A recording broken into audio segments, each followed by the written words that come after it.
Assalamualaikum warahmatullahi wabarakatuh. Perkenalkan, nama saya Elvini Diasari, mahasiswa program studi manajemen di Universitas Teknokrat Indonesia dengan NPM 24481001P. Baiklah, di video kali ini saya akan mempresentasikan tentang legalitas perusahaan dalam kegiatan bisnis.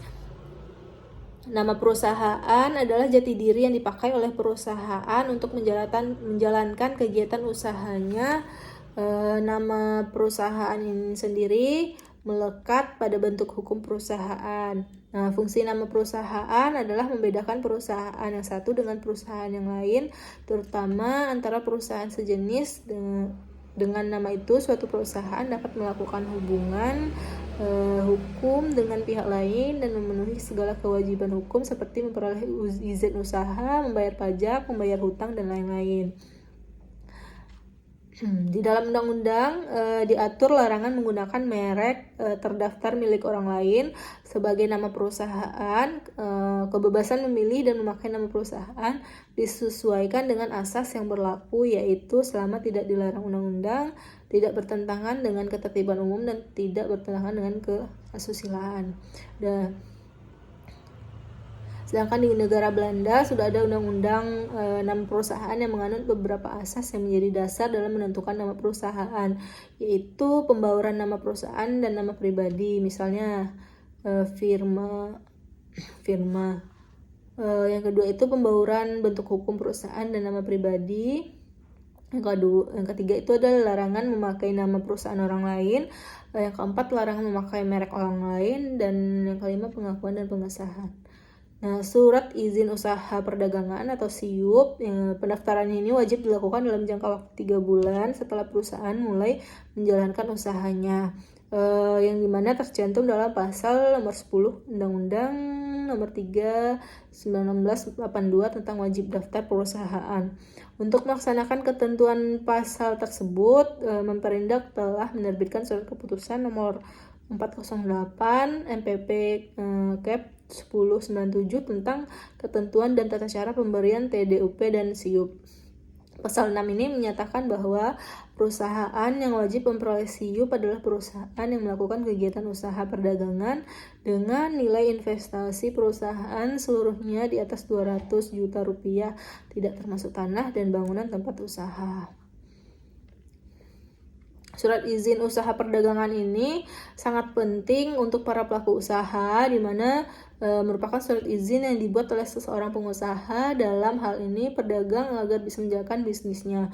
Orang atau badan usaha yang punya usaha perdagangan harus memiliki SIUP atau surat izin usaha perdagangan ini, karena surat ini berfungsi sebagai bukti atau alat pengesahan dari usaha perdagangan yang dijalankan. Nah, SIUP sendiri itu dikeluarkan oleh pemerintah daerah untuk pelaku usaha perseorangan atau pelaku usaha yang telah berbadan hukum. Bukan hanya usaha besar yang membutuhkan surat izin usaha perdagangan ini, melainkan juga untuk usaha kecil menengah. Nah, tujuan SIUP ini agar usaha yang kita lakukan sekarang itu mendapat pengesahan dan pengakuan dari pemerintah. Pembuatan surat ini dilakukan untuk mencegah terjadinya masalah yang dapat mengganggu kelancaran usaha di kemudian hari. Nah, SIUP atau surat izin usaha perdagangan ini harus dimiliki oleh objek, yaitu seluruh jenis usaha perdagangan mulai dari usaha kecil, menengah, sampai usaha besar. Yang kedua itu ada subjek, yaitu setiap perorangan maupun perusahaan yang menjalankan usaha perdagangan, baik usaha kecil, usaha menengah, atau usaha besar. Nah, SIUP ini dapat dicabut apabila diperoleh berdasarkan keterangan atau data yang tidak benar atau palsu dari perusahaan yang bersangkutan. Nah, tidak sesuai dengan permohonan permintaan SIUP atau dokumen-dokumen yang diwajibkan, atau melakukan usaha yang tidak sesuai dengan SIUP.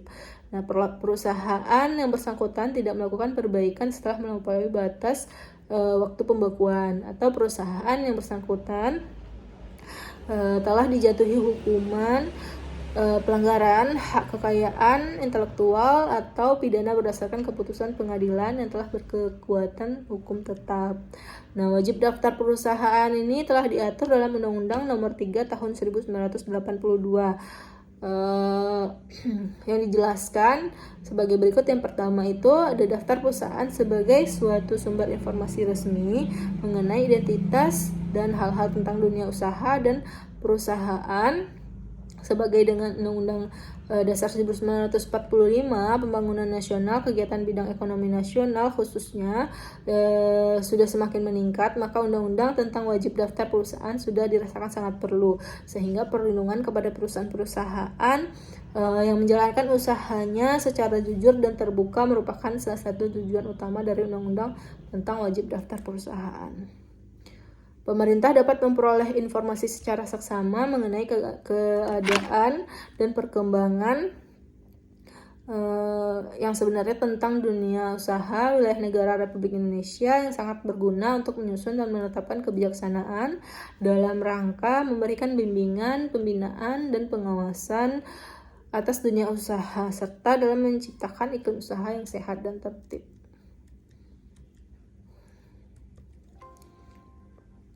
Ada beberapa hal yang dikecualikan dari wajib daftar, yaitu yang pertama, setiap perusahaan kecil perorangan yang dijalankan oleh pribadi pengusahanya sendiri atau dengan memperkerjakan hanya anggota keluarga sendiri yang terdekat, serta tidak memerlukan izin usaha dan tidak merupakan suatu badan hukum atau suatu persekutuan.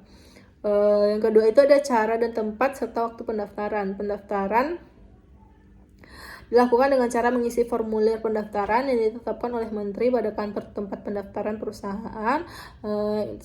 Penyerahan formulir pendaftaran dilakukan pada kantor pendaftaran perusahaan, itu tempat kedudukan kantor perusahaan.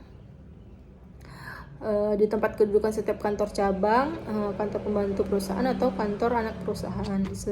Di tempat kedudukan setiap kantor agen dan perwakilan perusahaan yang mempunyai wewenang untuk mengadakan perjanjian. Waktu pendaftaran ini dilakukan 3 bulan setelah perusahaan selesai menjalankan usahanya. Sekian penjelasan dari saya tentang legalitas perusahaan dan dalam kegiatan bisnis. Jika ada kekurangan dan kesalahan, saya mohon maaf. Assalamualaikum warahmatullahi wabarakatuh.